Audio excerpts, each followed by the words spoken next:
Hello friends, welcome back to trading with peace and I hope you guys are trading with peace. इस video में हम बात करने वाले हैं इंडस टावर के शेयर को लेके मुझे क्या अपॉर्चुनिटी नज़र आती है वो मैं आपके साथ अपनी एनालिसिस शेयर कर रहा हूँ। Again this video is only for your educational purpose. मेरे कहने पे ट्रेड लेते हैं तो मेरे कहने पे ही आपको एसएल और टारगेट लगा के रखना चाहिए एंड रिस्क मैनेजमेंट आपका अच्छा होना चाहिए। तो चलिए देखते हैं इंडस टावर का चार्ट क्या कहता है। ये मैंने 1 मंथ का टाइम फ्रेम पे चार्ट लगाया है जिसमें आपको एक देखने को मिल रहा होगा कि लगभग स्टॉक ने एक इस वाली रेंज पे एक रिवर्सल लिया है ट्रेंड का। और अब मैं इसको अगर आपको सीधा वन डे के टाइम फ्रेम पे दिखाता हूँ जहाँ पे मुझे ये अच्छा दिखा देखने के लिए, तो वो मैं आपको बताना चाहता हूँ। तो आप वन डे का जो टाइम फ्रेम पे देखोगे स्टॉक लगभग दिसंबर के महीने से यानी दिसंबर 2021 से स्टॉक एक इस वाली रेंज से नीचे नीचे था।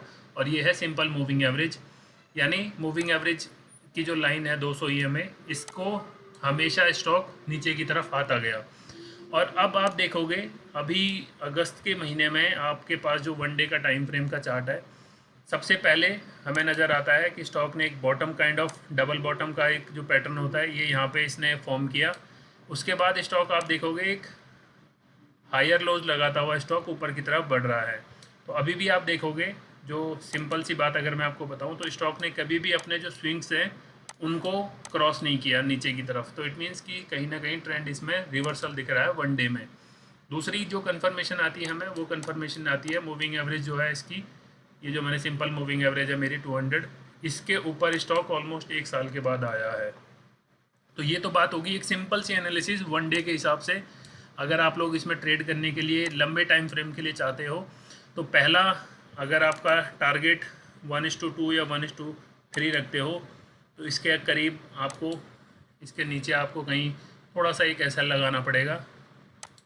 बड़े टारगेट्स हैं तो ये वाले आपको एसएल, और जो इसका हाई है उसको देख के अगर आप टारगेट लगाते हो तो आपके एसएल ये होने चाहिए। तो ये रेंज होगी हमारी सपोर्ट रेंज इसकी।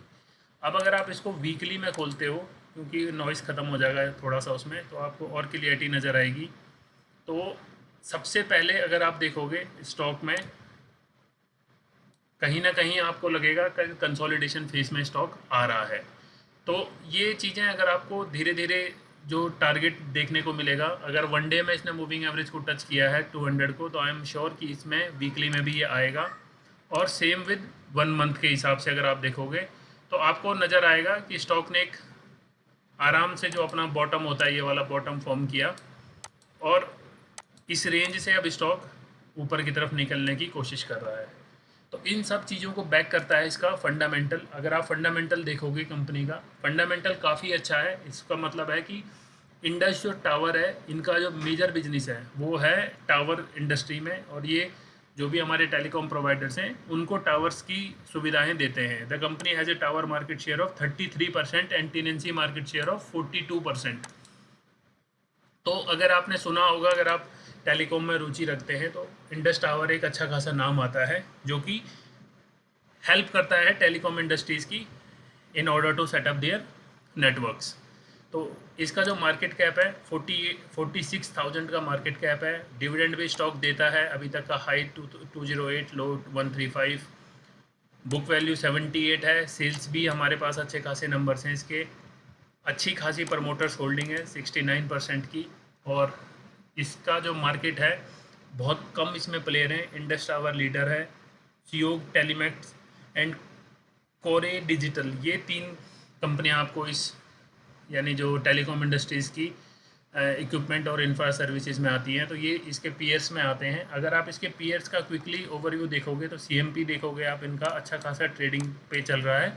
उसके हिसाब से इनकी ना सेल्स है ना मार्केट कैप है। तो आप देखोगे क्योरे और सीओ का कुछ खास ना इसके प्रॉफिट हैं, ना ही इस वाली कंपनी के कुछ आपको प्रॉफिट नज़र आएंगे कंपैरेटिव टू अपना इंडस टावर्स। तो इसका आप पैनल क्विकली देख सकते हैं। तो ये तो बात होगी इंडस टावर्स के पीयर्स की। अगर आप इंडस टावर्स के ही पीएनएल की अगर आप बात करोगे तो आप पीएनएल इसका है हमारे पास है 2012 से लेकर 2023 तक का। कंपनी का जो प्रॉफिट है कंसिस्टेंस बना हुआ है, और एक कंसिस्टेंसी है प्रॉफिट में अच्छे खासे। 2000 प्लस करोड़ का तो कंपनी का 2023 का प्रॉफिट था। 2022 में 6300 करोड़ के करीब था इसका। तो सबसे अच्छी बात है कि ऑपरेटिंग जो प्रॉफिट है कंपनी का, सेल्स है वो अच्छी खासी बढ़ रही है। अगर आप ईयर ऑन ईयर देखोगे तो कंपनी की सेल्स पॉजिटिव नोट पे है। कंसिडरिंग कंपनी का जो बिजनेस है वो टावर इंडस्ट्री में है, तो ये एक अच्छा खासा कैपेक्स इसको चाहिए होता है इन्वेस्टमेंट, और इसकी इन्वेस्टमेंट, इसकी जो यानी आरओआई आती है वो धीरे धीरे आती है। तो ये चीज़ें भी आपको समझनी चाहिए। अगर आप किसी भी कंपनी में इन्वेस्ट करते हो तो उनका देखो कि बिजनेस क्या है, जो पैसा कमाती है कंपनी, रेवेन्यू किस हिसाब से कंपनी का आता है, रेवेन्यू कमाने के साथ साथ उनका जो उनके पास फिक्स एसेट्स है या जो उनके पास अर्निंग सोर्स है वो कितनी जल्दी कैश जनरेट करती है।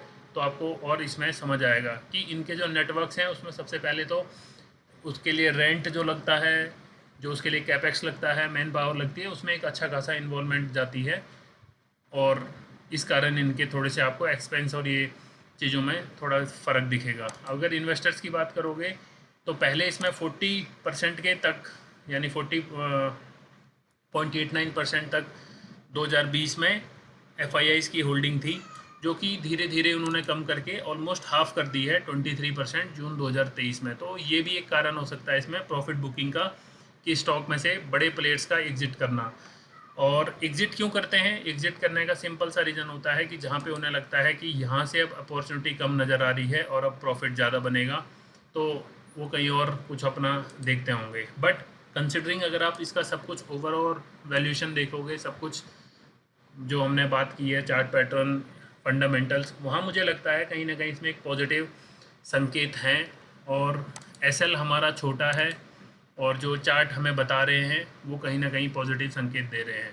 तो अगेन अपने रिस्क मैनेजमेंट के हिसाब से आप ट्रेड कर सकते हैं।